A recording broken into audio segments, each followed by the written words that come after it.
Hi friends, welcome to One Style Cooking. ரொம்ப நாள் கழிச்சு ஒரு ரெசிபி வீடியோ இன்னும் அடிக்கடி ரெகுலராக வரும். இன்னைக்கு வந்து ஒரு சூப்பரான ஒரு ரெசிபி தான். நம்ம பழைய காலத்தில் முன்னோர்கள்லாம் செஞ்ச ஒரு சாப்பாடு தான் சமைக்க போகிறோம். மட்டன் ஊன் சோறு. அதாவது அந்த காலத்துலலாம் வந்து பார்த்திங்கன்னா நமக்கு பிரியாணி அந்த மாதிரிலாம் கிடையாது இல்லையா? ஸோ மட்டன் அதாவது இறைச்சி ஊன்னாலே வந்து மாமிசம் இறைச்சி சம்மந்தமாக உள்ளது. ஸோ இந்த மாதிரி மட்டனையோ இல்லை நாட்டுக்கோழியோ இன்னைக்கு நம்ம பண்ணுற மாதிரி ஊன் சோறில் நீங்கள் செஞ்சு பார்க்கலாம். இன்னைக்கு நம்ம மட்டன் ஊன் சோறு எப்படி செய்யலாங்கிறத வீடியோவில் போய் பார்க்கலாம். ஃபஸ்ட்டு ஊன் சோறு சமைக்கிறதுக்கு நம்ம ஆயில் சேர்த்துக்கலாம். இதில் வந்து நீங்கள் நல்லெண்ணெய் கூட சேர்த்துக்கலாம், இல்லைனா நார்மல் சன்ஃப்ளவர் ஆயிலாம் ஆட் பண்ணிக்கலாம். நான் வந்து நார்மல் சன்ஃப்ளவர் ஆயில் ஆட் பண்ணுறேன். இப்போ ஆயில் நல்லா சூடானதும் ஒரு 3 துண்டு பட்டை, ஒரு 5 ஏலக்காய், 6 கிராம்பு, ஒரே ஒரு அன்னாச்சிப்பூ அதை சேர்த்துக்கலாம். கூடவே கொஞ்சம் பெருஞ்சீரகத்தையும் ஆட் பண்ணிக்கலாம். இதோட வந்து சின்ன வெங்காயம் ஆட் பண்ண போகிறோம். ஒரு 200 கிராம் 250 கிராம். இன்றைக்கி வந்து பார்த்திங்கன்னா நான் ஒரு 750 கிராம் அளவுள்ள மட்டன், 1/2 kg ரைஸ், இதை வச்சு தான் வந்து ஊன் சோறு ரெடி பண்ண போகிறேன். இதுக்கு வந்து ஒரு 200 கிராம் அளவுக்கு சின்ன வெங்காயம் ஆட் பண்ணிக்கலாம். இப்போ வந்து பிரியாணி வந்து ரொம்ப ட்ரெண்ட் ஆகிடுச்சு. அதாவது வீக்கெண்ட்னா பிரியாணி, ஏதாவது ஃபங்க்ஷன்னா பிரியாணி, அந்த மாதிரி பண்ணுறப்ப இந்த மாதிரி ரொம்ப டேஸ்டான நம்மளோட பாரம்பரியமாக நம்மளுக்கு இருக்கிற ரெசிபிஸே நம்ம அப்பப்போ செஞ்சு பார்க்குறது ரொம்ப நல்லாயிருக்கும்.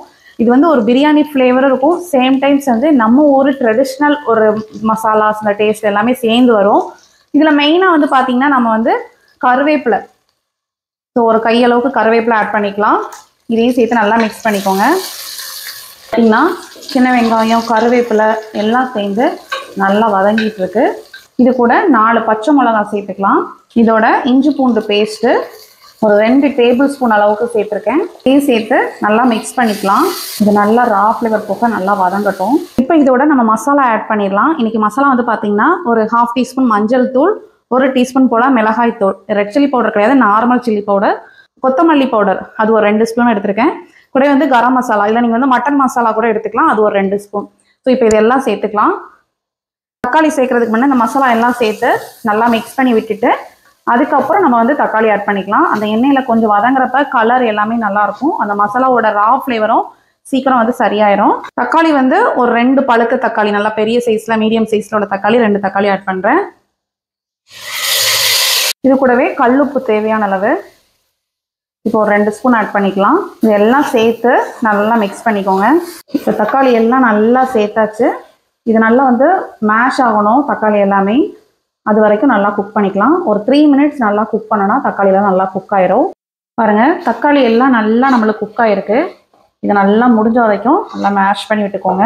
இப்போ இதில் ஒரு கையளவுக்கு புதினாவும் கொத்தமல்லியும் நல்லா ஃப்ரெஷ்ஷாக கட் பண்ணி சேர்த்துக்கோங்க. இதையும் சேர்த்து நல்லா மிக்ஸ் பண்ணி விட்டுக்கலாம். இதில் தயிர் அந்த மாதிரிலாம் எதுவும் சேர்க்கணும்னு அவசியம் இல்லை. இப்போ நம்மளுக்கு மசாலா எல்லாம் சேர்ந்து சூப்பராக குக் ஆயிடுச்சு. இப்போ நம்ம மட்டன் ஆட் பண்ணிக்கலாம். நான் வந்து பார்த்திங்கன்னா இதில் 750 கிராம் அளவுக்குள்ள மட்டன் எடுத்திருக்கேன். போன்லெஸ்ஸாக எடுக்காமல் கொஞ்சம் போன் பீசஸ் எல்லாம் கொஞ்சம் மிக்ஸ் பண்ணி இருக்க மாதிரி எடுத்திங்கன்னா ரொம்ப நல்லாயிருக்கும். இப்போ இதை ஆட் பண்ணிடலாம்.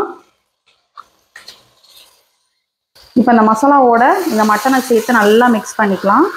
உப்பு நம்ம ஆல்ரெடி போட்டிருக்கோம், உங்களுக்கு தேவைப்பட்டதுன்னா ஆட் பண்ணிக்கோங்க.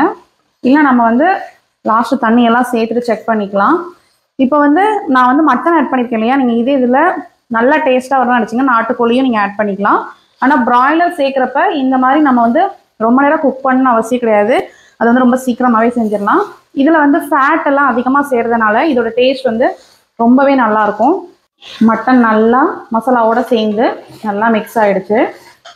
இப்போ நம்ம இதில் தண்ணீர் சேர்த்துடலாம். நான் வந்து இப்போ ஒரு 1.5 கப் அளவுக்கு தண்ணி சேர்க்குறேன். இந்த மாதிரி இந்த கன்சிஸ்டன்சிக்கு சேர்த்துக்கோங்க.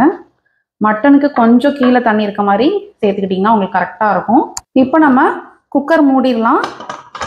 குக்கர் மூடி இப்போ நம்ம ஊர்லலாம் மட்டன் வாங்கினீங்க அப்படின்னா கண்டிப்பாக உங்களுக்கு வந்து இப்போ ஒரு 5-6 விசில் அடிச்சிங்கன்னா உங்களுக்கு கரெக்டாக இருக்கும்.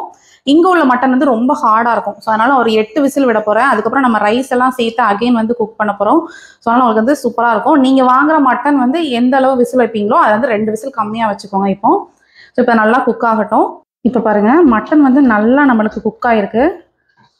நான் வந்து ஒரு 8 விசில் கிட்ட வச்சுருக்கேன். நல்லா குக் ஆகிருக்கு பாருங்கள். அது போக மட்டன்லேயும் கொஞ்சம் தண்ணியும் இருக்குது.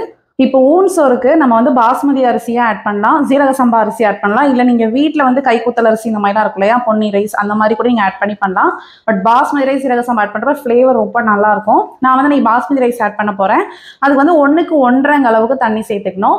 ஆல்ரெடி வந்து பார்த்திங்கன்னா இதில் வந்து ஒரு ஒரு 3/4 கப் அளவுக்கு தண்ணி இருக்குது. ஸோ அந்த 3/4 கப்பு போக நான் வந்து ஒரு 3.5 கப் மட்டும் இதில் வந்து தண்ணி ஆட் பண்ண போகிறேன். நான் ஆல்ரெடி மெஷர் பண்ணி வச்சுருக்கேன். கொஞ்சம் வார்மாக ஆட் பண்ணிக்கோங்க. தண்ணி சேர்த்து நல்லா மிக்ஸ் பண்ணிக்கலாம். இப்போ இந்த தண்ணி சேர்த்து நல்லா கொதிலாம் வரும் பார்த்தீங்களா, இந்த டைமில் நீங்கள் வந்து உப்பு எல்லாம் நல்லா செக் பண்ணிக்கணும். இப்போ தண்ணி எல்லாம் சேர்த்தாச்சு, நல்லா கொதியும் வர ஆரம்பிச்சிருச்சு. இந்த ஸ்டேஜில் நம்ம மறுபடியும் கல்லுப்பு ஆட் பண்ணிக்கலாம். நம்ம முதல்ல 2 ஸ்பூன் கிட்ட சேர்த்தோம். இப்போ நீங்கள் வந்து நம்ம சாதத்துக்கு எல்லாத்துக்கும் சேர்த்து நம்ம தண்ணியில் ஆட் பண்ணிக்கலாம். இப்போ பார்த்தீங்கன்னா நல்லா கொதி வந்துருச்சு நம்மளுக்கு.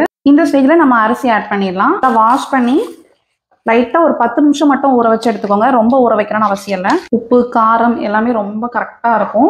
இப்போ இதுக்கு மேலே கொஞ்சம் கருவேப்பிலை நிறையாவே சேர்த்துக்கோங்க. கருவேப்பிலை எல்லாம் சேர்த்து லைட்டாக மிக்ஸ் பண்ணிவிட்டு நம்ம குக்கர் மூடி கரெக்டாக ஒரு 2 விசில் விட்டால் போதும். இது ஒரு சூப்பரான 1 பாட் ரெசிபி. இப்போ 2 விசில் அடித்து ஸ்டீம் எல்லாம் அடங்கட்டும். அதுக்கப்புறம் ஓப்பன் பண்ணி பார்க்கலாம் எப்படி இருக்குன்னு. இப்போ நம்மளோட மட்டன் ஊன் சோறு நல்லா ரெடி ஆகிடுச்சு. ஸ்டீம் எல்லாம் அடங்கி ஒரு 5 மினிட்ஸ் தாண்டி ஆகிடுச்சு. ஓப்பன் பண்ணிடலாம். வாசனை மட்டன் வேகிறதுல இருந்து ஊன் சோறு இறக்கி முடிக்கிற வரைக்கும் அவ்வளோ வாசனையாக இருந்துச்சு.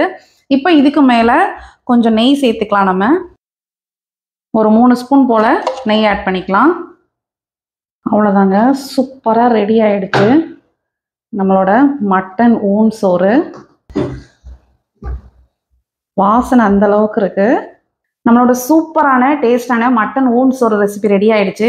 கண்டிப்பாக நீங்களும் வீட்டில் இந்த ட்ரை பண்ணி பாருங்கள். உங்களுக்கு இந்த ரெசிபி ரொம்ப ரொம்ப பிடிக்கும். வீக்கெண்டில் பிரியாணியை போல் கண்டிப்பாக இந்த ஊன் சோறும் உங்கள் வீட்டில் கண்டிப்பாக இருக்கும். இந்த வீடியோ பிடிச்சிச்சுன்னா மறக்காம நம்ம சேனல் லைக் ஷேர் சப்ஸ்கிரைப் பண்ணுங்கள். இந்த வீடியோ பற்றின கமெண்ட்ஸையும் கமெண்ட் பாக்ஸில் தெரிவிங்க. நெக்ஸ்ட் ஒரு சூப்பரான ஒரு வீடியோவில் மீட் பண்ணுறேன். தேங்க்யூ, பாய்.